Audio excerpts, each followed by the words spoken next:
Going to look at John's Gospel this morning. We've pretty much through the season covered the Christmas story in lots of different ways. We had the kids program, and we talked about the story of the Magi, and we've talked about the angel talking to Mary, and the story is familiar. But the thing about Christmas, the reason people get up early, 4 or 5 o'clock, some of them, and rush to the Christmas tree, the reason that we have the holiday, the reason that we give gifts is really that God gave the gift of his Son. We celebrate that on this day. We're not absolutely certain of the date, but we know that the church has celebrated it on this day for a couple thousand years. So we're going to look at the Gospel of John today, starting with John 1:1. In the beginning was the Word, and the Word was with God, and the Word was God. He was in the beginning with God. All things were made through him, and without him was not anything made that was made. In him was life, and the life was the light of men. The light shines in the darkness, and the darkness has not overcome it. I think one of the most important things for us to know about Jesus, about the whole idea of Jesus coming, fully God, fully man, is that Jesus was not really born on Christmas.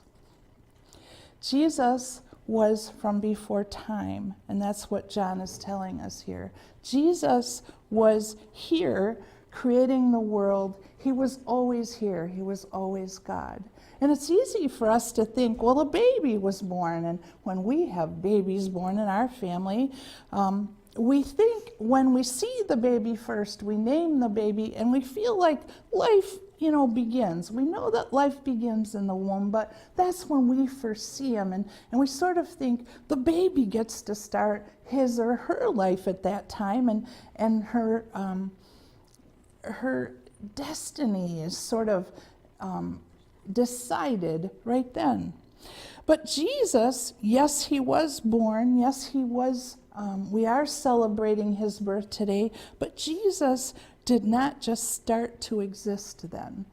His life started when the Holy Spirit overshadowed his mother and had him, fully God, start growing in Mary's womb. And I can't imagine really what it would feel like. We have Jesus in our hearts. We ask Jesus to come and be with us. The Holy Spirit is within us. But just imagine what it must have been like to have that concentrated bit of God growing inside you. I mean, just think about it. And as it continued, we see, we have figures up here talking about people who came to see the baby Jesus.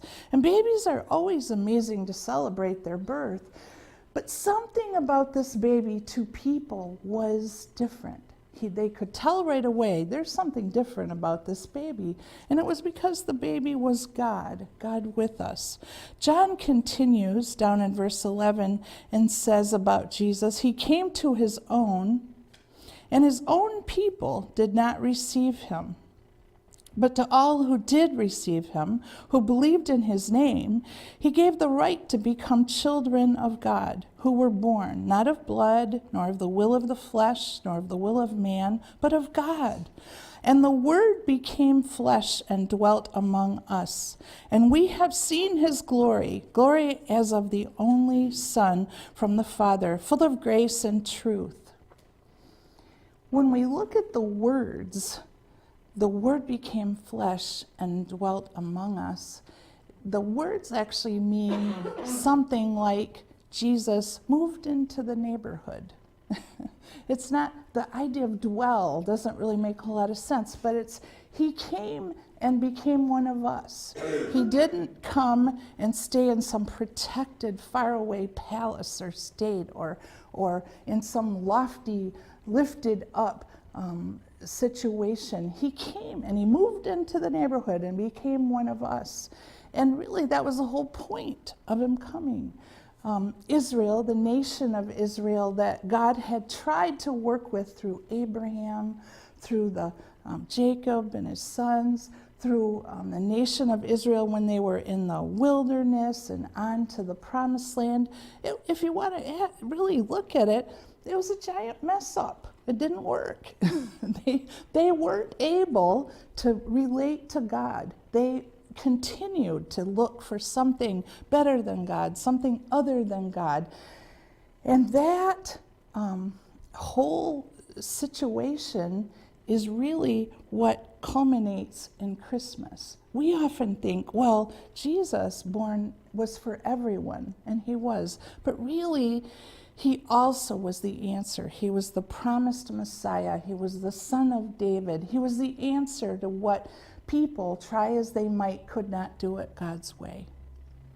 So when we talk about at Christmas, the Word became flesh, we're saying the Word, God who spoke the universe into existence and said, let there be light, the invisible God that people could not see, that people could not relate to, that was just a puzzle and a mystery to Israel, the people that he revealed himself to the most, said, I know what I'll do. I'll come and be one of you. I'll live with you. I'll do it. Everything that you're asked to do, I'll take that on myself. And you might think, well, that's no big deal because he was still God. I mean, God wasn't really going to let him be killed or hurt or something. But think about really if you were, and it's impossible for us to think, but if you really were all powerful, and that's what we like to think that we're in charge of our own destiny, that nobody can make us do something unless we decide that's what we want to do. And that sense inside us that we're somebody worth something is put there by God. He says, you are worth something. You're worth something to me. But we get it wrong. We think we're right on our own, that we can just decide what we want to do, and we encourage children in that. We say there's a leader within you. It's on the board at your school. And yes, that's true. But God came to show you that without him, you're a mess. I'm a mess. And we really can't do it on our own.